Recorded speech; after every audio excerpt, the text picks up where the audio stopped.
Lamentablemente no me sorprende. Creo que todos hemos escuchado durante mucho tiempo hablar de presiones a los jueces, de una justicia que no da respuesta. Obviamente no en todos los casos, pero este es un nombre que había aparecido a lo largo de muchos años y muy denunciado en el Consejo de la Magistratura muchas veces. Claro, ¿te parece víctima, Ollarvide?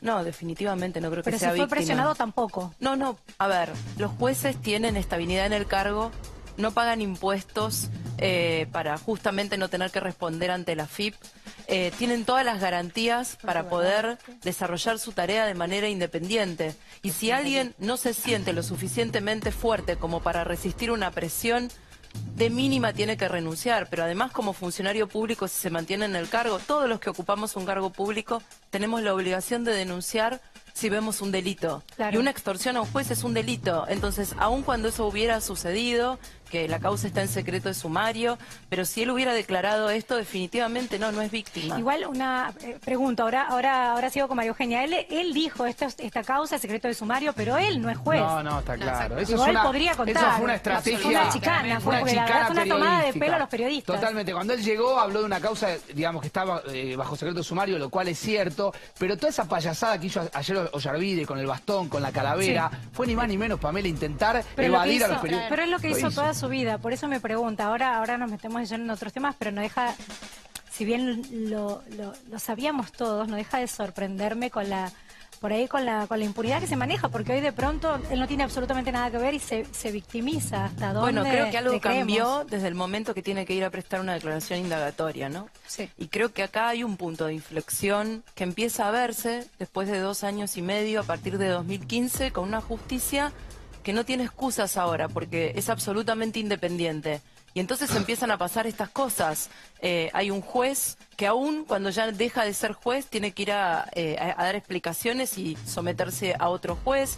Hay empresarios presos. Por primera vez en la Argentina hay empresarios presos. Yo escuché durante tantos años al kirchnerismo hablar de Mauricio como un empresario que iba a proteger a otros empresarios o que iba a beneficiar a otros empresarios. Es el primer gobierno democrático donde hay un empresario preso por sospecha de corrupción. Donde son todos iguales. En la cárcel todos los detenidos son iguales. Exacto. Ahí se pierden todos los privilegios y el poder, ¿no? Y muestra de eso es que no importó que se involucrara a alguien de su familia, que también está siendo investigado. Yo no imagino esto posible hace 2 años y medio atrás. Y no lo imagino si Scioli hubiera sido presidente y Aníbal Fernández gobernador de la provincia. Hoy? Bueno, no aparece, ¿no?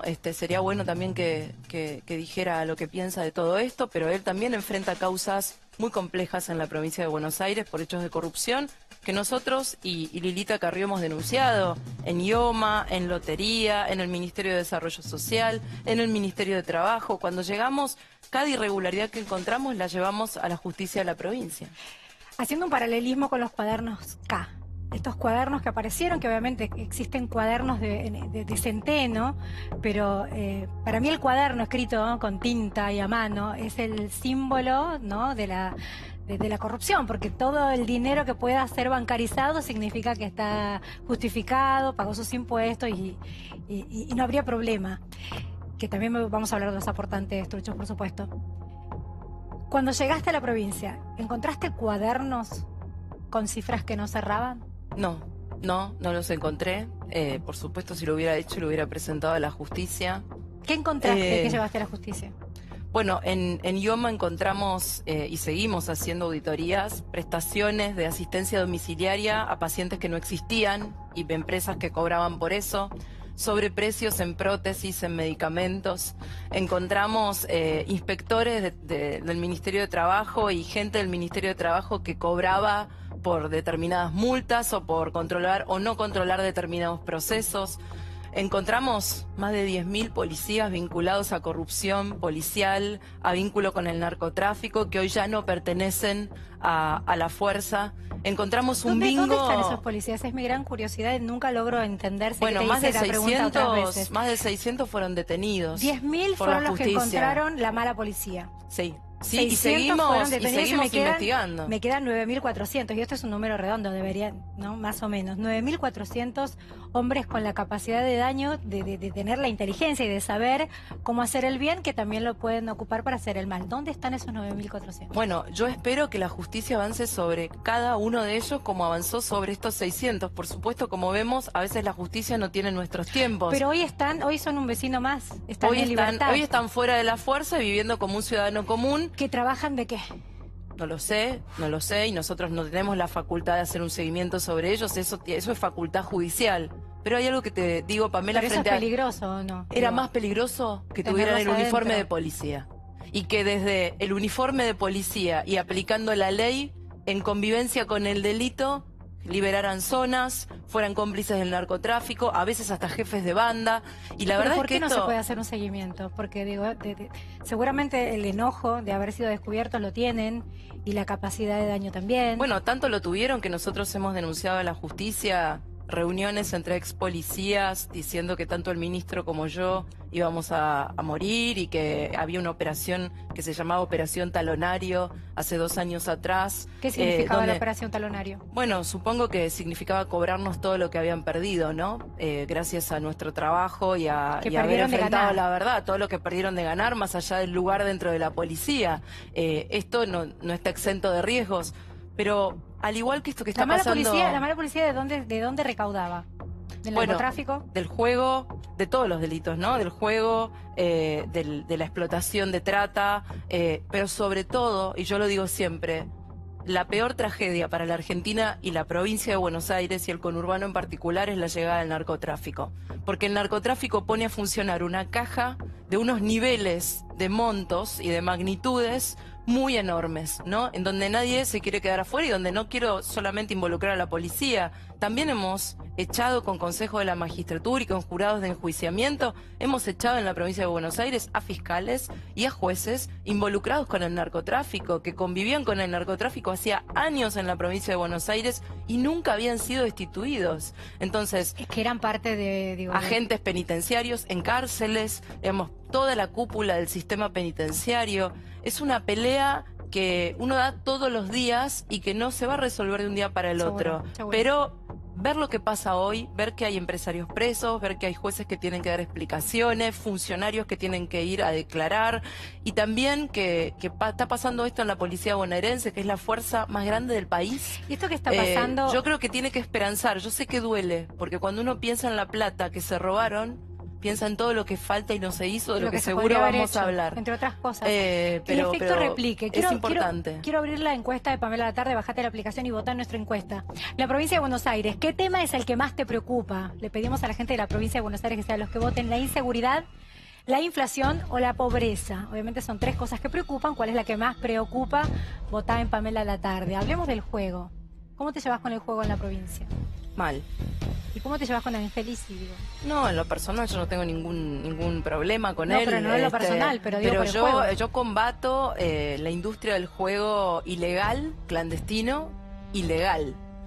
Con el juego en general. Exacto, yo creo que en la provincia de Buenos Aires hubo un desmadre de la oferta de juego legal, que no fue inocente. El juego ha sido parte del financiamiento de la política durante muchos años en la provincia de Buenos Aires, y eso supuso que se habilitaran bingos a lo largo de todo el conurbano, en algunas ciudades del interior también, pero bingos sobre todo en el conurbano. Entonces yo siempre hago la distinción, no es que yo quiero cerrar todo el juego de la provincia y prohibirlo, pero una cosa es ir de vacaciones a Mar del Plata en familia y pasar 2 noches en un casino, y otra muy distinta es poner un bingo en un lugar pobre enfrente de la estación, donde yo lo he vivido y lo he visto, y aparte me lo han contado. Personas que ganan poco y que van a jugarse el sueldo, mujeres solas, grandes, que van a jugar al bingo y a lo mejor se pasan la noche jugándose la jubilación. Entonces, no es una buena oferta y se lleva, y es una tragedia para muchas familias. Entonces yo creo que no solo no puede crecer más el juego en la provincia, sino que además hay que restringirlo. Por lo que decís es cierto y creo que lo sabemos todos, pero faltan campañas de concientización, que lejos de haberlas está la publicidad del juego. Exacto. ¿Cómo haces para combatirlo? Bueno, para empezar, hemos empezado a no solo impedir que crezca, no dimos ninguna habilitación para ninguna sala de juego más, sino que a medida que van venciendo las habilitaciones que dieron desde el gobierno anterior, sí. Bueno, vamos cerrando las concesiones. Lo que hacemos es que no se vuelvan a abrir, porque se dieron durante mucho tiempo. Muchas van a traspasar mi mandato y bueno, serán decisiones del futuro, pero ¿cómo se controla hoy, el juego? ¿Cómo se controla? Hay un sistema online permanente de lotería de la provincia que controla lo que la gente juega, porque en función de eso el juego tiene que pagar impuestos. El juego legal. Después está el juego ilegal, que tiene además cuestiones dramáticas como por ejemplo la explotación de galgos. Hay una parte del juego ilegal que son las carreras de galgos en las provincias, donde de alguna manera se cría el galgo para correr esas carreras, se le da medicación forzada y cuando ese animal ya no puede responder más a las expectativas, se lo deja abandonado y enfermo. Nosotros prohibimos las carreras de galgos, pero aún todavía se hacen ilegalmente y las perseguimos. Y igual eso es un negocio creer que montado. El juego hasta el legal sea fácil de controlar. Me imagino una mesa de ruleta.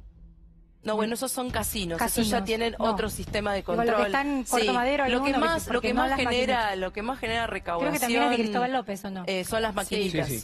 Las maquinitas son las que más generan recaudación. También. De Cristóbal, de las casino también, sí. pero es flotante. Y claro, encontraron la manera no se puede de... controlar. Exacto, prefectura. Pero tu batalla es dura y clara. ¿Y el presidente Sí. te opina con respecto al juego? Digo, por esta relación que tiene con Angelisi. No, siempre me ha dado absoluta libertad para dar esta pelea y la verdad que yo he sentido que tenía que ver con mis convicciones. Aparte yo lo dije en la campaña, es consecuente con un cambio. Yo creo que si los bonaerenses hubieran querido un gobierno que conviva con la policía bonaerense tal cual estaba, que no cambie nada del juego, que no limite la reelección indefinida de los intendentes, no me hubiera elegido a mí. Claro. Creo que eligió Cambiemos porque quería cambiar de verdad. Y estas son peleas que la gente necesita que demos. Te cambio de tema porque son muchos los otros temas para tocar. Mientras veo la encuesta, sigan votando. Bájate la aplicación de Pamela Tarde. ¿Cuál es el tema que más preocupa en la provincia? La inseguridad va ganando el 65,31%, la inflación un 12,24%, la pobreza un 22,45%. A horas de haberse sancionado de forma negativa la ley del aborto, ¿qué balance haces? Creo que una vez digamos, cerrado el proceso en el Congreso, tenemos que rescatar lo positivo, ¿no? Más allá de la posición personal que cada uno tenga. Y creo que lo positivo de todo este debate es primero que hoy nadie en la Argentina se animaría después de este debate a discutir la educación sexual integral en las escuelas. Que en la provincia de Buenos Aires, con mayor y menor éxito, porque depende mucho de cada escuela, se está aplicando y bajamos toda la información y la capacitación a los docentes para que se haga. Pero en muchas provincias no pasaba eso. También no debatimos más el acceso libre y gratuito a anticonceptivos, que los anticonceptivos tienen que estar, no solamente que los chicos tienen que saber cómo cuidarse, sino que tienen que poder acceder y que además hoy tenemos... La tecnología se ha ido mejorando y tenemos anticonceptivos de larga duración, como el subdérmico, donde alguien puede ponerse un anticonceptivo durante 3 años, ¿no? Que se haya visibilizado esto es positivo. Exacto, ahora yo creo que es positivo el todos los consensos que generamos y sobre todo la necesidad de trabajar sobre el embarazo adolescente. No es un buen destino para ninguna chica de 13, 14, 15 años el ser madre. Necesita otras oportunidades a futuro, sea ese embarazo deseado o no. Bien, ayer mientras se sancionaba justamente dijiste en un programa de televisión que las mujeres más pobres no habían dado su voz, no se las escuchó en ningún momento, ¿no? Todos ponían como parte de del por qué debería darse, pero no se las escuchaba a ellas. Yo siento que muchas mujeres hablamos en nombre de las mujeres pobres, mujeres que no somos pobres, que somos de clase media o otras que pueden tener más ingresos.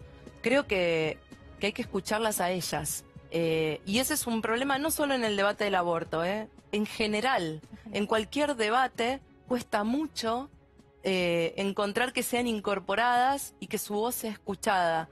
Porque la pobreza no es solo un problema de falta de recursos para alimentarse, para tener una salud pública de calidad o educación, para Tener todo una- lo básico, también tiene que ver con que alguien escuche tu voz, con conocer tus derechos, con que tengas toda la ciudadanía que tenés que tener. Conociendo Eh, sus derechos igual están lejos de que se cumplan. Bueno, pero ya es un primer paso que sepan lo que pueden exigir, ¿no? Y creo que en la Argentina hay una enorme brecha entre las mujeres de algunos ingresos y las que menos tienen. Yo voy a los barrios todas las ¿Y semanas, qué proponés a para que barrios se los pueda pobres. escuchar? Bueno, parte de la tarea del Estado y que hacen las organizaciones y quienes trabajan en los barrios es esa, no es solamente ayudar en una situación difícil, es lograr que esas mujeres sepan e imaginen un futuro distinto, porque la pobreza, lo más terrible que tiene la pobreza, es que no te permite pensar, porque tu único horizonte es cómo como mañana, cómo hago para comprar este medicamento, cómo resuelvo este problema de urgencia, cómo hago para que mi hijo no esté descalzo.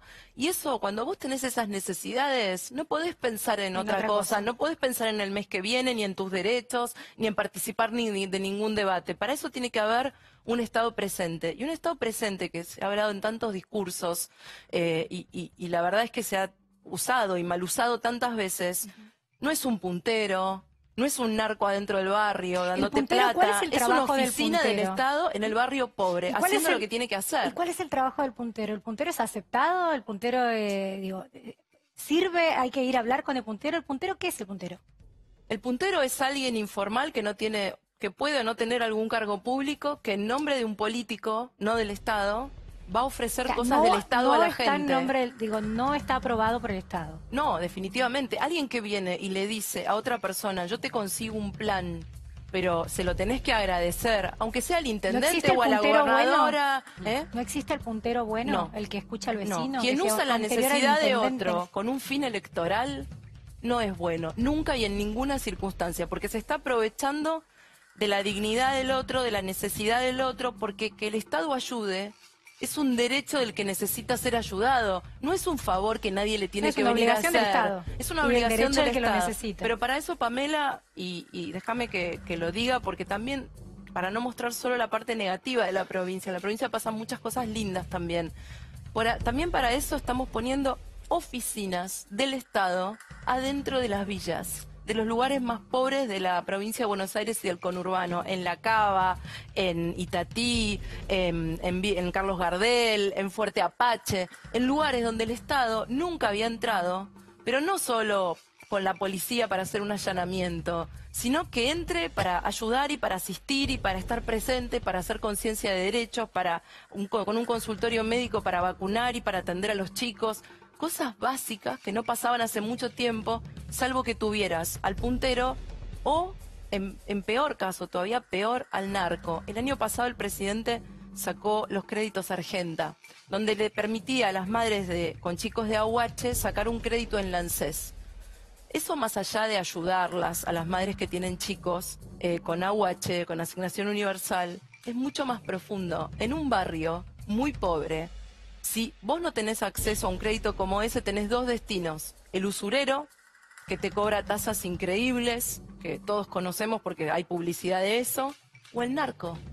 A ese le vas a pedir plata. Entonces, si hay un Estado que te puede prestar plata y te puede dar una facilidad sin cobrarte una tasa exorbitante. Sí, igual lo ideal y sin sería que no pedirte nada tenga a que cambio, pedir plata. Lo ideal sería que... No, yo creo que el crédito es bueno para todos. Sí, Todos claro, necesitamos pero después, crédito. ¿cómo haces para pagar ese crédito y seguir? Digo, hoy, mira, la pobreza sigue creciendo en nuestra encuesta. Está en 24,68%. Bueno, sin duda la provincia de Buenos Aires es el lugar de la Argentina con mayor cantidad de personas viviendo en la pobreza. Eso es histórico, ha sido así. Y está muy bien que sea una de las principales ¿Y prioridades. qué medidas se toman para que deje de existir esa pobreza? Digo, más allá de los eslogans de campaña, digo, para hablar con la verdad, este país siempre ha tenido problemas de pobreza, pero ¿qué se hace para que no tengan que pedir un crédito, pero que sí puedan salir adelante? Para que puedan salir adelante hay dos cuestiones. Primero, esto que te decía, que yo creo que en la provincia lo estamos consiguiendo, que es eliminar las intermediaciones, que el que esté ahí sea el Estado. Para poder ayudar, primero tenés que llegar, que llegue el Estado. Trabajo. Lo segundo es la urgencia. Vos no podés pedirle a alguien que estudie, que trabaje, si tiene un problema de salud no resuelto, si tiene un drama familiar con un hijo adicto. En general, los hogares son mujeres solas, con muchos hijos, con violencia de género, con adicciones. Entonces tenés que resolver lo urgente. Y después lo importante, que es que puedan tener un trabajo, que puedan ir y acceder a una educación, que sus hijos puedan tener salud y educación de calidad, porque si tienen salud y educación de calidad, no van a repetir la historia de sus padres. Porque acá lo que tiene la pobreza hace 40 años en la Argentina es que hay un grupo, hay un núcleo duro, que es el más doloroso para mí, que es el núcleo de argentinos que cuando viene la crisis están peor, pero cuando la economía se recupera, ellos no se recuperan. Y sus hijos tampoco. Y la pobreza es una herencia de generación en generación. Hay que cortar eso. Y eso se corta con los hijos. Se corta con una buena oferta de educación pública, de salud, con trabajar en su alimentación desde la panza. ¿Eso lo estás pudiendo hacer ya en la provincia? ¿Lo estás pudiendo llevar a cabo? Sí, por supuesto, todavía estoy muy lejos de llegar. Porque la provincia es la emergencia permanente, pero la emergencia no te puede... Las imágenes duelen, ¿no? Sí, claro, la provincia es la emergencia permanente, pero vos no podés solo atender la emergencia, tenés que ir sembrando cosas de largo plazo. Mira, te doy un ejemplo del que vengo recién. Vengo de Vicente López con chicos de escuelas públicas de la provincia, de ver una obra de teatro que estamos con el Ministerio de Cultura llevando a todas las escuelas sobre el diario de Ana Frank.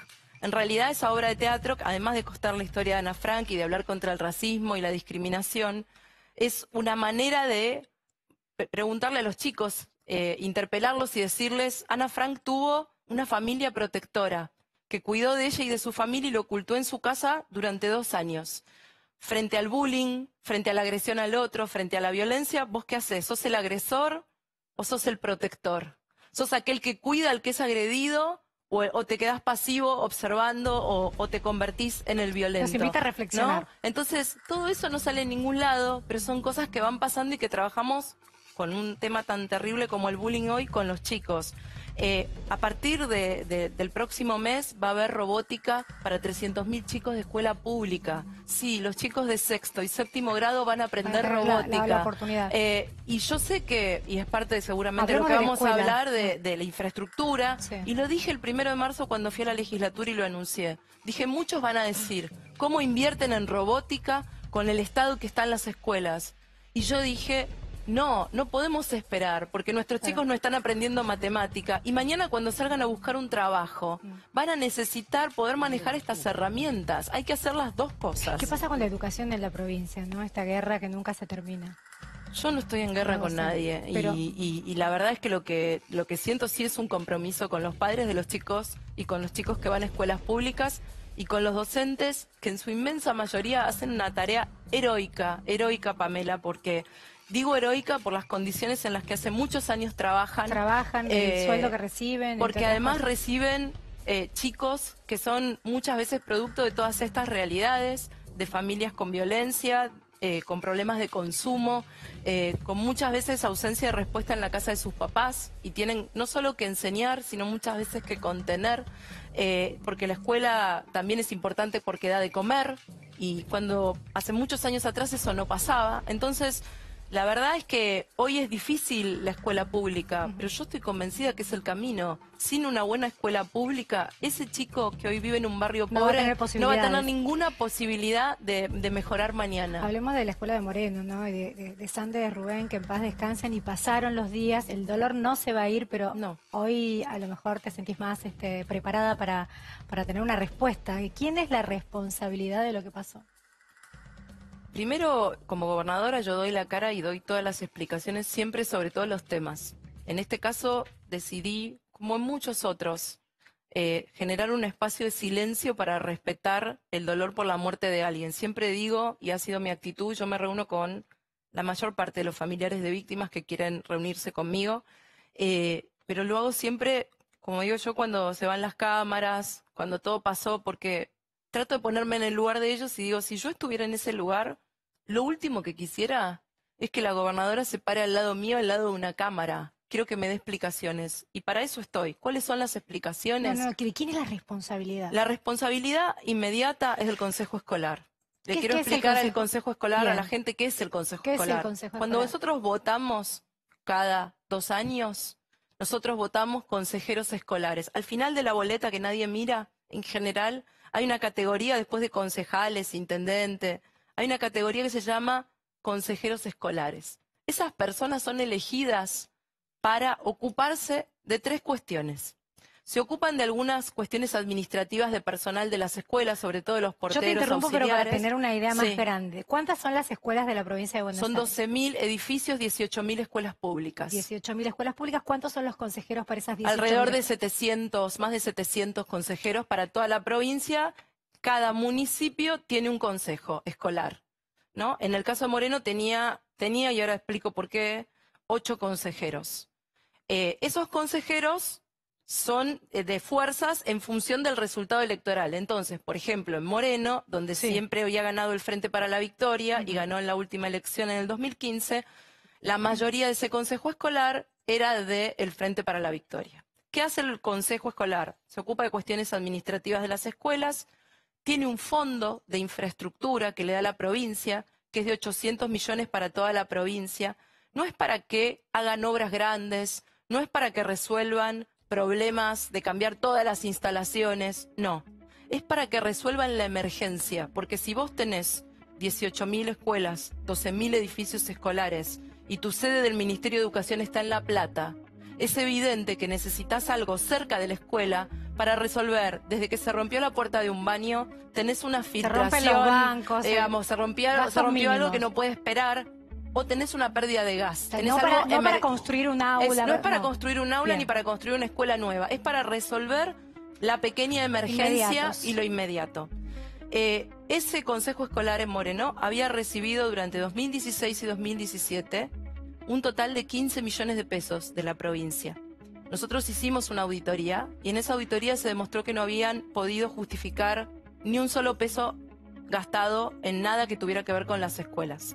Pero además, los consejos también compran la comida para que los chicos coman en las escuelas, con plata de la provincia. También las auditorías demostraron que decían que le daban de comer a 13.000 chicos y le daban de comer a 10.000. Y la plata que sobraba se la quedaban. A partir de eso les hicimos una denuncia penal, la justicia ya imputó a varios de ellos, intervinimos el Consejo. Desde la intervención del Consejo empezamos a hacer lo que había que hacer. ¿Qué pasó en esta escuela en particular, en la 49? ¿Cuándo fue la intervención del Consejo? La intervención fue a fines del año pasado. Bien. O sea, ¿Cuándo? sucedió antes de esa Sí, desgracia. poco tiempo antes. ¿Qué pasó en la escuela 49? La escuela 49 tuvo a lo largo de este año 5 intervenciones mandadas por el Consejo Intervenido en materia de gas. No de cualquier tipo, 5 vinculadas con el gas por una empresa, con un gasista matriculado, contratado están para los que recibos, fuera, están los- están las facturas, están los recibos, está todo. Todo para, y de hecho ya se lo presentamos a la justicia. El último día anterior a la explosión estuvo un gasista matriculado hasta las 5:30 de la tarde, presente en la Digo, escuela. ¿podría haber sido un error? Entonces, la justicia va a tener que determinar qué pasó, si hubo un error en cómo el gasista se manejó, si hubo una imprudencia de alguien de adentro de la escuela, si hubo alguien que una entró a de la las escuela o hornallas estaba alguna prendida, cuestión de estaba- sabotaje, digamos, no lo sé, eso es materia Sería judicial. una locura pensarlo. Tremendo, pero digo, algo tiene que haber sucedido para que esto pasara y yo prefiero que sea la fiscal que está investigando la que lo diga. Las pericias Bien. recién terminaron hace 1 o 2 días atrás y la justicia tiene que avanzar. Ahora, lo que digo es, el gobierno de la provincia, desde la intervención del Consejo, no es que no le dio respuesta a esa escuela. Esa escuela tuvo respuesta. Ahora, cabe preguntarnos si durante los 2 años anteriores, no solo el Consejo Escolar, sino también el intendente, que también recibe fondos del presidente para hacer obras, recibió 275 millones de pesos el intendente. Es alrededor de 1 millón de pesos por escuela de ¿Te Moreno. comunicaste con el intendente? ¿Cómo? No me comuniqué. ¿Por qué? No ¿Por me qué comuniqué. digo, porque se pertenecen a otro espacio, pero tienen que gobernar para la gente. No, habló con el intendente, el ministro de Educación, hablaron mis funcionarios, más allá de que a mí lo que me importaba era resolver al día siguiente cómo estaban el resto de las Pero escuelas. tenés, digo, la relación con el No, intendente. estuve con el intendente reunido hace menos de un mes en el municipio pero digo, y el trabajando. hecho no lo ameritaba, digo, de tener un diálogo. La verdad es que a mí lo que me importaba era ver cuál era la emergencia siguiente que podía generarse después de mostrar que, y las evidencias mostrarme que durante 2 años no se había hecho nada. ¿Qué le iba a preguntar al intendente? ¿Qué había hecho con los recursos que había mandado el presidente? Sí. Eso se lo tendrá que explicar a la justicia. Digamos, la verdad es que mi tarea era prevenir, mandamos una inspección con gasistas matriculados a todas las escuelas de Moreno y le mandamos una nota a todos los consejos escolares de la provincia que no hubieran hecho ese relevamiento para que lo hicieran. Y sumo una última cosa más, que es 2 meses antes nosotros le mandamos una circular que fue recibida y también tenemos la documentación por la Escuela 49 con todo el protocolo de actuación sobre qué hacer ante una pérdida de gas. Entonces, sin duda, todo esto que yo acabo de decir no le va a cambiar nada a las familias y a la comunidad educativa de Moreno, porque el dolor y el enojo y la impotencia no te lo van a cambiar. Pero sí decir que hubo intervenciones, que hay responsabilidades, que la provincia en estos 2 años hizo 42 obras en Moreno, en escuelas, que nosotros sí aplicamos los recursos, que no somos todos lo mismo, y que yo espero que la Fiscalía llegue y abarque todas las responsabilidades. Y cuando digo todas, digo todas. ¿Podemos hablar de los aportantes truchos? Sí, claro, claro. ¿Cómo tomás, cómo vivís esta...? Digo, la verdad que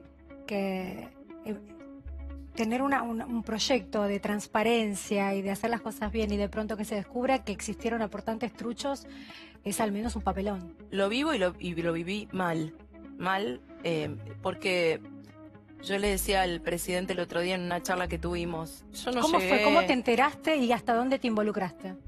Me enteré por mi jefe de gabinete, porque cuando salió la denuncia en el destape.com, honestamente, al principio creí que no era cierto. Claro. Creí que era algo armado, porque aparte ese medio no me merece ninguna credibilidad, entonces pensé que era algo armado, que no era cierto, que no podía ser posible.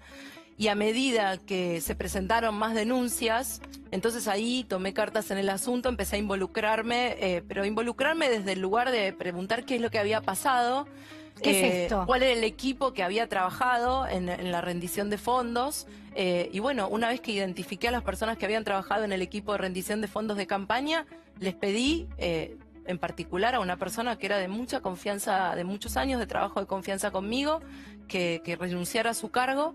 Y por supuesto pedí que se hiciera una investigación interna sobre lo que había pasado, que todavía está desarrollándose, y por supuesto salí a dar la cara y a decir quién soy yo, y que pueden, como siempre digo, darme vuelta como una media porque no van a encontrar nada ilegal en mi vida. Pero ¿cómo se hace? Y esto te digo, ¿cómo se hace en general? En una futura campaña, en la que tuviste, ¿cómo se hacen esos aportes? ¿Cómo se maneja? ¿Tenés noción de cuánto yo no dinero se participé nunca, ni cuando fui candidata, en este caso mucho menos, porque en el 2017 yo era de alguna manera gobernadora de la provincia y pero es y dinero para tus candidatas. campañas, digo, te relaciona de alguna manera. Bueno, se me relaciona porque es evidente también que hay una utilización política del caso, y entonces es más fácil decir que son los aportes truchos de Vidal y no los aportes del Frente Electoral Cambiemos 2017, Seguro, ¿no? Es un título más atractivo. Pero la política es así, digo, eso lo sabía. Lo sé y me expongo a eso. A ver, cada denuncia que haya, Pamela, y cada cosa que me quieran decir, yo lo dije ayer, se lo digo particularmente porque creo que hay una intención del kirchnerismo de igualarnos. Y le dije, llenen los juzgados de denuncias. A mí no me importa, yo sé quién soy. Yo no llegué a la política ni con ningún padrino, ni con plata, ni con apellido, y así me voy a ir, porque mi único capital es mi honestidad. Así que, ¿saben qué? Revuelvan todo, pídanme lo que necesiten. ¿Cómo va a ser gobernadora con las próximas campañas? Bueno, yo tomé un compromiso público personal, independientemente de que se trate o no una ley de financiamiento, que es evidente que es necesaria, porque todos los partidos políticos tienen rendiciones no aprobadas de campaña 2015 y 2017, todos sin excepción. Entonces es evidente que el sistema no funciona. Digo, hago entre comillas el dinero de las campañas como algo naturalizado. Creo que hoy uno de las excusas, no es excusa, pero lo que declaró Juan Manuel Aval Medina es que él estaba convencido que ese dinero era válido porque recibió de los empresarios y pensaba que estaba bien y que era para la campaña. Creo que algo así es lo que eso declaró. fue lo que dijo. Esa fue la explicación de Esa fue su explicación. Aval y Medina fue reconocer que era plata de los empresarios para hacer política. Se había naturalizado esto. Yo creo que si uno recibe plata de un bolso,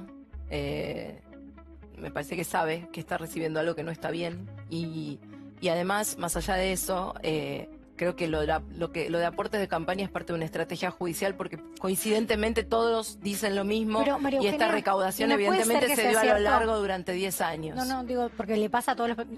Porque si no, con la misma defensa podría pensar, entonces la gobernadora sabía de dónde venía el dinero y eran todos aportantes truchos. ¿Cómo Yo no vas nunca a ver? recibí un bolso con plata en mi vida. No, pero- Nunca. O sea, No no estoy hay diciendo- ninguna... Claro. No estoy diciendo que hayas recibido un bolso, estoy No. diciendo que en tu causa, en la que tiene que ver con los aportantes truchos, cualquiera pensaría que estabas al tanto de que eran aportantes truchos. No, bueno, en mi caso es evidente que...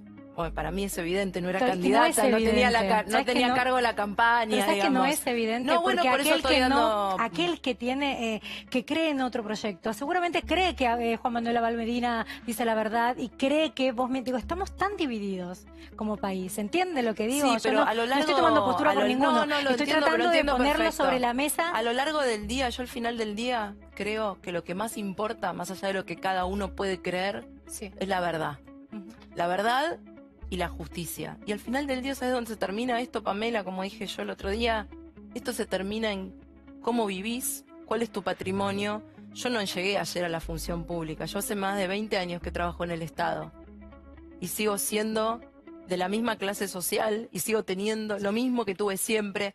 Y me cuesta entender, y no estoy hablando de Almeida porque no conozco su patrimonio, pero es evidente que hay otros Te doy casos el que no ejemplo lo porque son. es de hoy, ¿no? Me Digo, te doy ese ejemplo. me cuesta entender cómo hay gente que le va tan bien y que ha sido tan exitosa con sus bienes, ¿no? Teniendo una familia a cargo, teniendo gastos normales, digamos, me cuesta entender que otros puedan explicar su patrimonio. Entonces, al final del día, esto termina en eso, ¿no? ¿Pensás que en algún momento se va a hacer justicia con el patrimonio de la expresidenta? Yo creo que sí, sin duda. Creo que, Digo, porque creo que estás haciendo referencia a creo eso, que ¿no? la Argentina entró en una nueva etapa. Entró en una etapa distinta y que esa etapa, cuando estos procesos de cambio empiezan, son imparables, no los frena nadie. Entonces creo que la apertura, aunque duela, de la verdad, sana Claro. y es reparadora. Cuando la primera pregunta que te hice, creo que fue la segunda de los cuadernos, haciendo el paralelismo de los cuadernos K y de que los cuadernos que me dijiste no aparecieron, se llevaron todo, no había nada como para llevar a la justicia, pero esta ola de... o este contagio de sentir que hay, que bueno, que todo se va a descubrir y esta manera yo no sé. Son muchos los empresarios, todos quieren ser arrepentidos, no todos van a poder serlo, se tienen que dar las condiciones, pero ¿pensás que se puede empezar a dar en la provincia y que empiecen a hablar y que se presten a denunciar a aquellos que Bueno, de alguna las manera fueron parte del investigaciones- mecanismo de la corrupción? Las investigaciones en la provincia están muy avanzadas, el fiscal Garganta está avanzando mucho en la causa. Yo creo que hoy la justicia no tiene excusas y tiene toda la libertad para avanzar.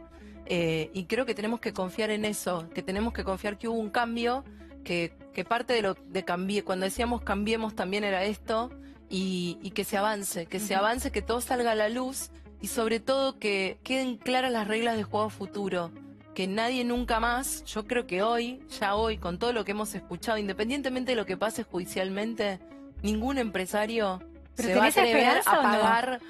a pagar una coima, ¿no? Me parece Claro. que después de todo esto que ha pasado, Seguro. cualquier empresario Lo lo, que va a está mal pensar está dos mal, veces, lo que está bien está bien, se empieza ¿no? a poner todo sobre su lugar.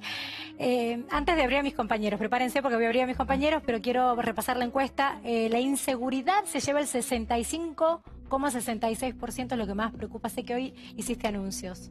Sí, ¿En qué consiste? esta mañana anunciamos que vamos a poner en marcha, ya a partir de hoy, un operativo de 12.000 policías. Algunos ya estaban en calle, que los hemos reasignado, y otros los hemos sumado. Hemos puesto todas las fuerzas especiales de la policía de la provincia, más las policías locales, más las direcciones de tránsito municipales. En 29 municipios son 12.000 personas que van a estar controlando sobre todo motos, vehículos también, pero sobre todo motos. Y esto tiene que ver con los motochorros y lo que está pasando con la circulación de personas que en motos asaltan a la gente y en muchos casos terminan en asesinatos. Entonces, yo sé que hoy la gente cuando camina por la calle en la provincia de Buenos Aires y ve una moto con 2 personas tiene miedo. Es la modalidad Tiene miedo. delictiva, digo, más difícil de Sí, erradicar. sí, porque además las motos Se son escabullen. baratas, aunque se las decomises, igual no les importa y van y compran otra. Exactamente. Entonces son fáciles de reemplazar, no es lo mismo que un auto. Entonces vamos a poner retenes y controles. Es muy importante volver a tomar el control de la calle para que la gente esté más tranquila. Y con esos controles también vamos a encontrar, yo sé, otras cosas. Vamos a Seguro. encontrar venta de droga, vamos a encontrar autos que tienen pedido de captura, Y personas armas. con pedido de captura, armas. Seguro. Bueno, eso va a evitar muchos delitos. Las imágenes son muy fuertes, ¿no? Las imágenes que estamos repasando mientras habla la gobernadora, ¿no? De los motochorros. Abro mis compañeros, a ver, Sole Largui. Sí, gobernadora, ¿qué tal? Quería preguntarle por la seguridad, por la policía. Hace muy poco sufrimos el asesinato de 2 mujeres policías y se escuchó mucho a un marido, muchas veces no pasa esto, pero contar una situación difícil de las fuerzas, que se sienten desprotegidos. Saber cómo se está trabajando para proteger a los policías buenos, a los que no se apartó. Yo ayer estuve con los padres de Tamara y los padres de Lourdes, reunida, en esto de reunirme después. Y estuve con una larga charla con ellos. Ninguno de ellos me transmitió esto que transmitió su pareja, pero es entendible y yo no voy a cuestionar lo que alguien puede decir desde el dolor de perder a la persona, a su compañera de vida. Así que entiendo, sin duda me encantaría poder pagarle mucho más a los policías, como a los maestros, como a los médicos y a los enfermeros de los hospitales públicos. Pero yo dije desde el primer día, y no fue hace tanto tiempo, fue hace solamente 2 años y un poquito más y medio, que la provincia estaba quebrada. Y cuando lo dije sin saber si podía pagar el aguinaldo y el sueldo de las personas que ya trabajaban y que ya cobraban mal en los siguientes 10 días. Entonces, desde ese punto de partida, yo sé que estamos muy lejos de pagarle a la policía lo que se merece, pero también sé que hoy ese policía está más protegido. Y puedo decirte por qué. Para empezar, porque tiene un chaleco para volver a su casa. Ya no hay más chaleco caliente en la provincia de Buenos Aires. Cada policía tiene su chaleco y puede ir y venir a su trabajo con el chaleco puesto. Porque hemos cambiado las armas. Había armas que ya eran viejas, no funcionaban. Hoy tienen un arma reglamentaria que es la que necesitan. Porque también hemos puesto patrulleros blindados para entrar en zonas difíciles que nunca se habían comprado en la provincia. Los grupos especiales como el Halcón, que es lo que ustedes siguen cada vez que hay una toma de rehenes, sí. Interviene el Grupo Halcón. Es un grupo muy profesionalizado, de muy pocos policías. Exponen su vida, son francotiradores, intervienen en crisis extrema. A veces van a buscar a narcotraficantes muy difíciles. Esas personas no cambiaban sus escudos de protección hacía más de 10 años. Cambiamos todo el equipamiento del Grupo Halcón, pero además les dimos handys que están encriptados, así que ahora los delincuentes no los escuchan más. Claro. Entonces, son cosas muy básicas, yo sé que son básicas, pero es desde ahí que arrancamos. Arrancamos desde ahí, y desde ahí vamos sumando algo más todos los días. Ahora estos policías que hagan los operativos van a tener una cámara en su bolsillo expuesta para que se filme en estos retenes a quién detienen, qué decisiones toman, a quién dejan ir, a quién no dejan ir.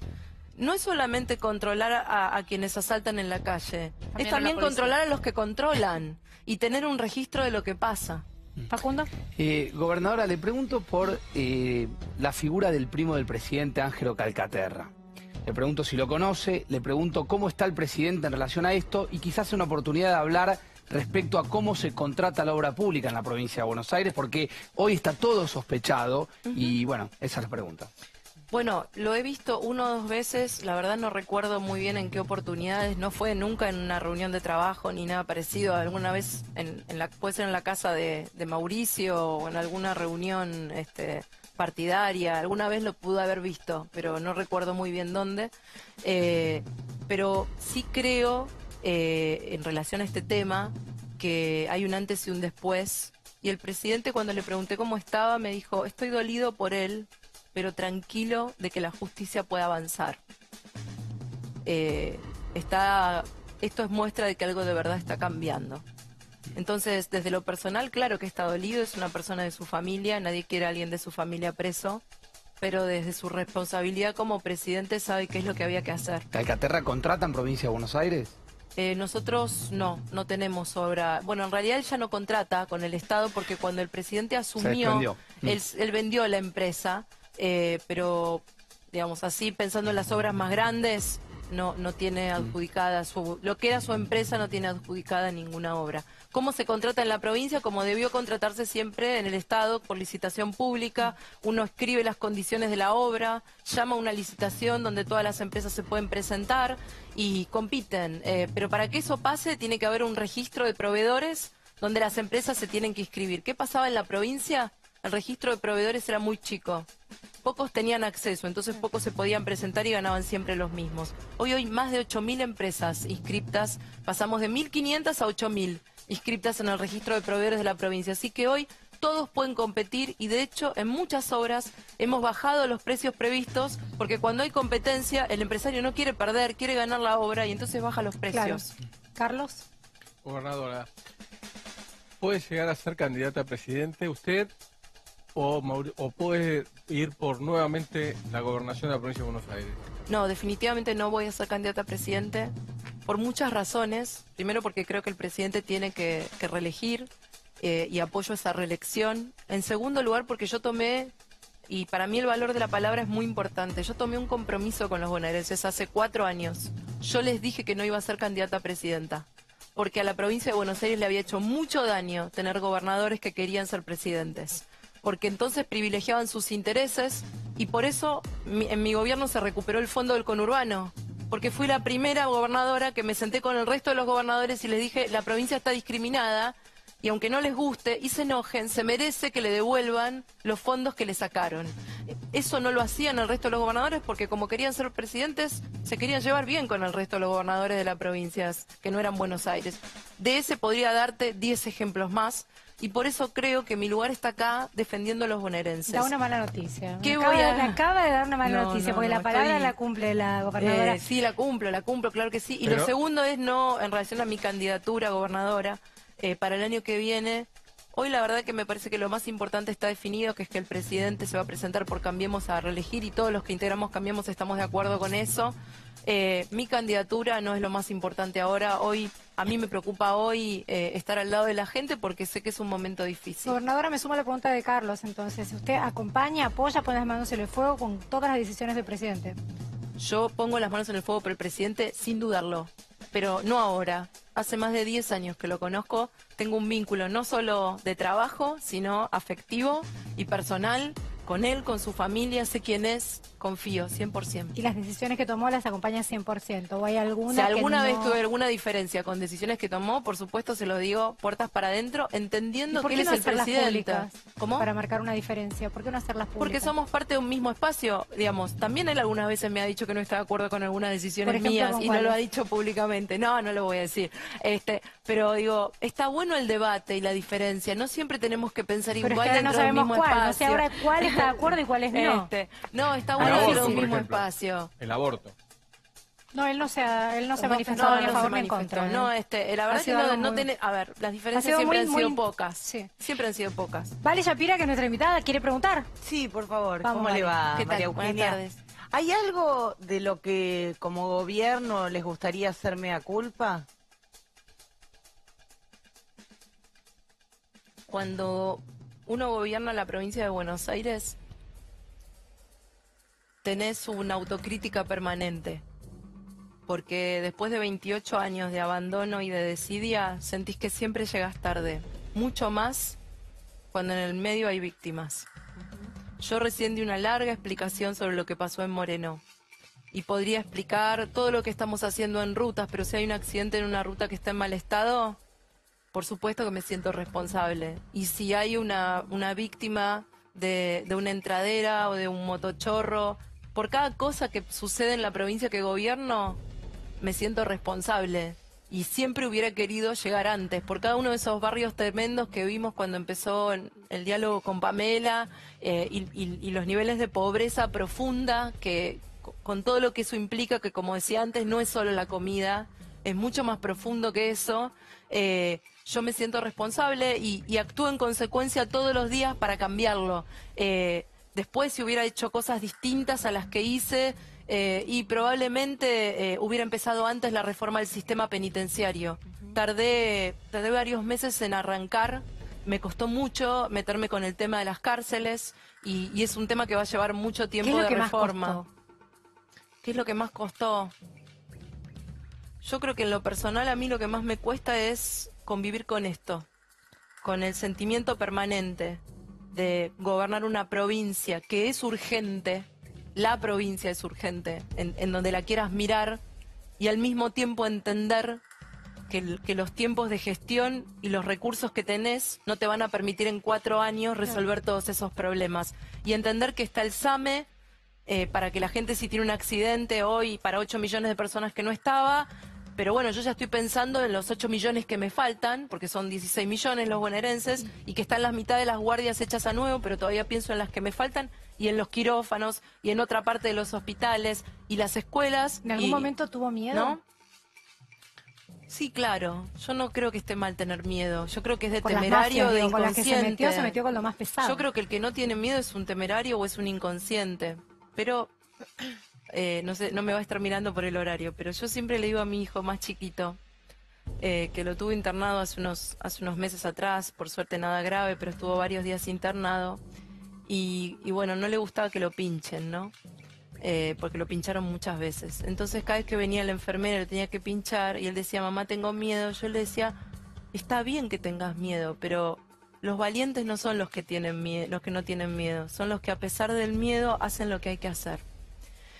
Así que sí, conviví con el miedo, no solo mío, sino de mi familia, que es el más difícil de manejar, porque uno se hace cargo del miedo que le genera una decisión propia, pero no de lo que le pasa a sus padres, de lo que le pasa a su hermano, de lo que le pasa a sus amigos, a la gente que uno lo acompañó toda la vida y no eligió ser gobernador. Seguro. Y eso sí me pesa, Seguro. eso sí me pesa, pero sí, no tengo ninguna vergüenza de decir que muchas veces sentí miedo.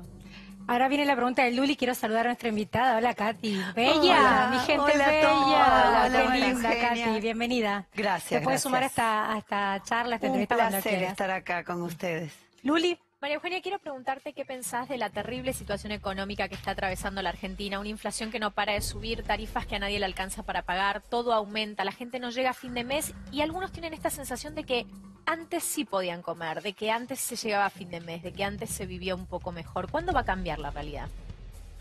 Bueno, creo que primero que el antes tenía todo esto, ¿no? Tenía muchos bolsos que no se sabían con plata dónde iban mientras las escuelas se deterioraban y los hospitales se caían a pedazos y las tragedias sucedían porque durante años y años no se había invertido y eso también pasaba. Antes la policía no sabía si era quien te protegía o quien te podía robar. Antes tu familia, y si tenías un jugador compulsivo en tu familia, tenía un bingo a 5 cuadras de tu casa y podía jugarse lo que quisiera, aunque fuera tu casa misma y todos tus ingresos. Antes había un como si, ¿no? Un como si todo estuviera bien cuando todos sabíamos que no estaba bien. Y que cada vez estaba peor, porque por algo la gente decidió cambiar. Y salir de una situación tan difícil como la de la Argentina en el 2015 va a llevar mucho tiempo y va a tener avances y retrocesos. No es lineal. A países, cuando uno piensa en países como Colombia, como Israel, como Perú, son países a los que reponerse de años de hacer mal las cosas les costó mucho tiempo y mucho esfuerzo, sobre todo de la gente. Yo sé que los bonaerenses, hablo de los bonaerenses porque ahí estoy todos los días, han hecho un enorme esfuerzo, pagando tarifas más caras, con el impacto de la inflación a los alimentos.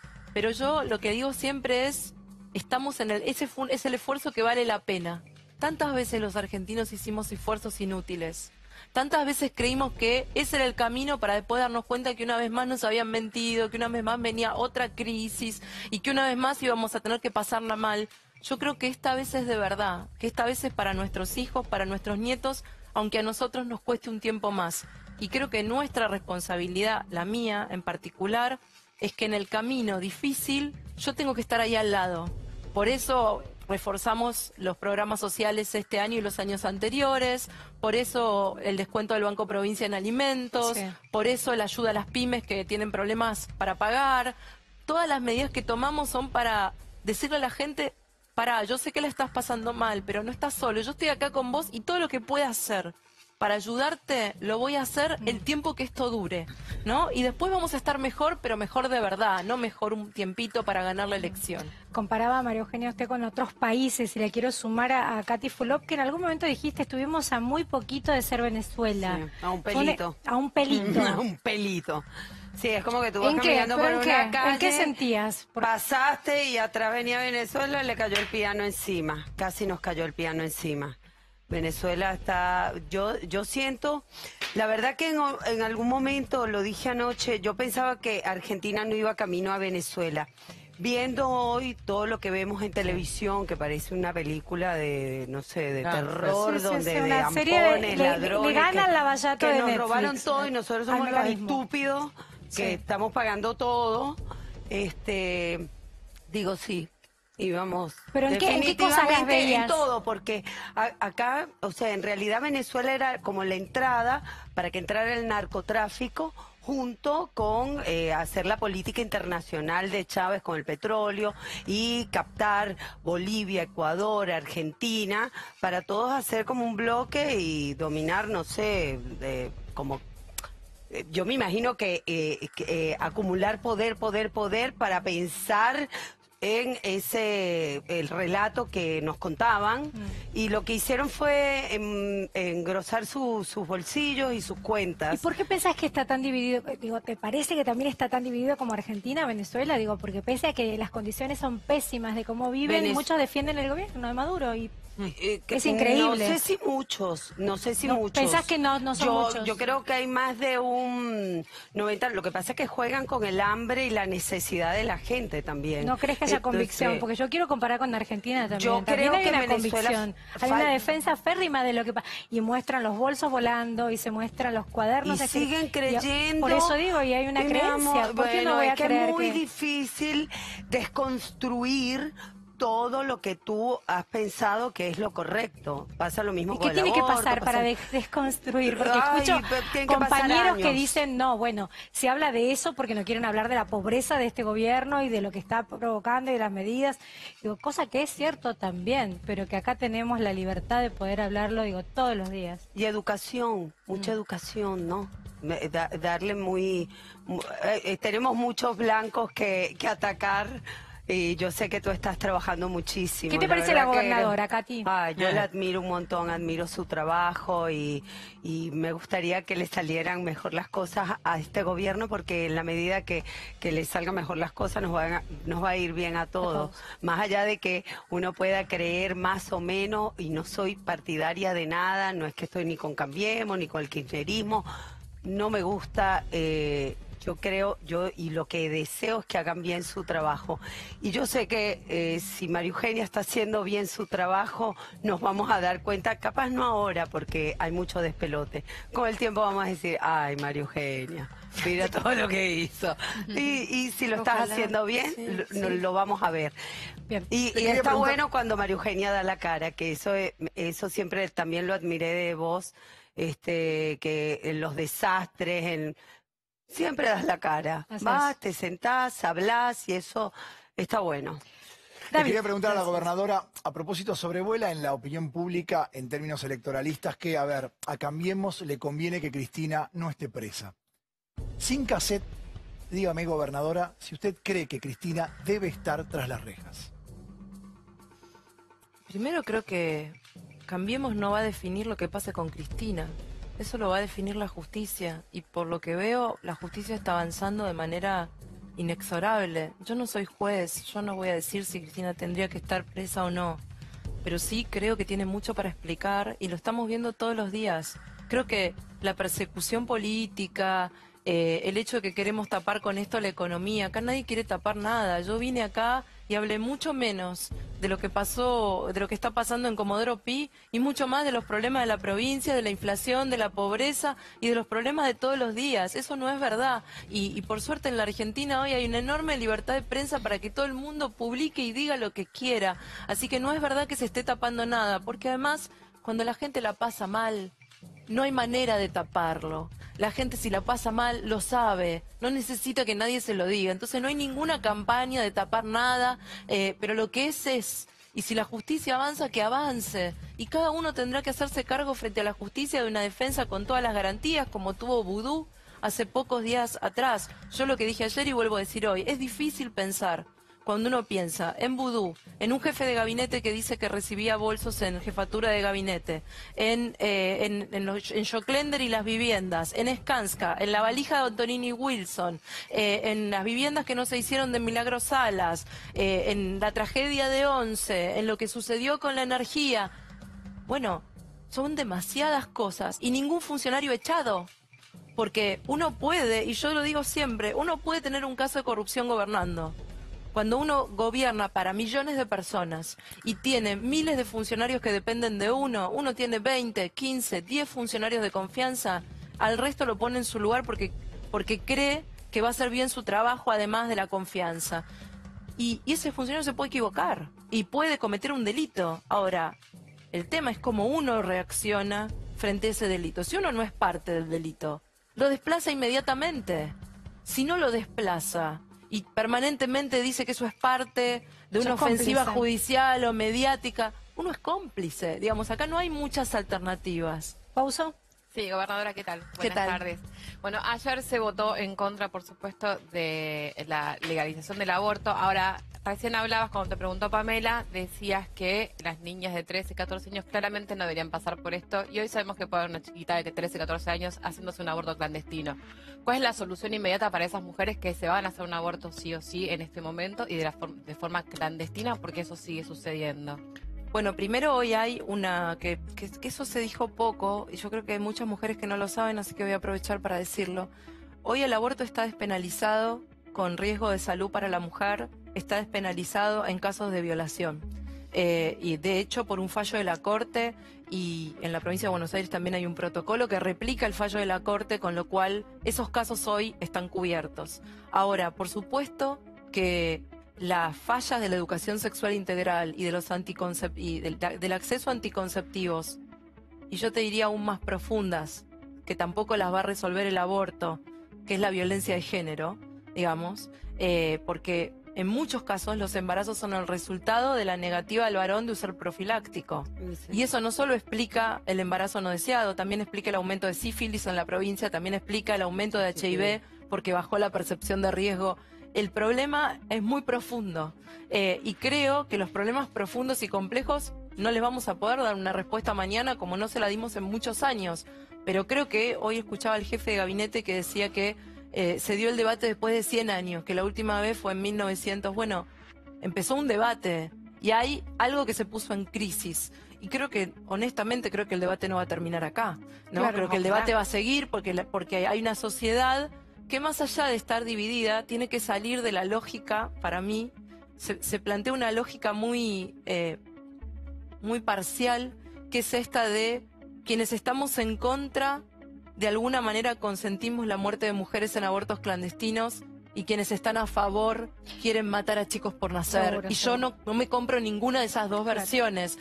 Creo que tenemos que poder encontrar puntos de encuentro para poder evitar que las mujeres sigan muriendo y para poder salvar también la vida de los chicos que van a nacer. Ahora más que nunca la obligación, ¿no?, de que se cumpla todo Por lo que es la supuesto, educación sí, sexual. claro. Gobernadora, ya tengo que ir cerrando, se tiene que ir, le quiero agradecer que haya venido.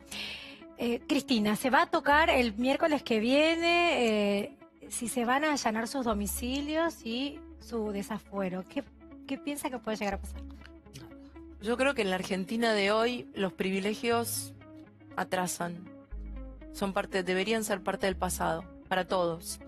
El allanamiento será simbólico, porque en realidad un allanamiento que está tan anunciado, digamos, no tiene ningún valor legal. No, legal no, pero a lo mejor sí constatar algunos datos de los cuadernos. Sí, creo que en principio, más allá del valor, digamos, que encuentre alguna prueba, me parece importante que el Congreso fije condiciones mucho más claras. Que empiece a ser igual. Sobre para qué es el desafuero, en qué casos, cómo se consideran los allanamientos. Digo, la Argentina cambió desde el momento en que el desafuero se pensó para proteger al legislador en su libertad de expresión.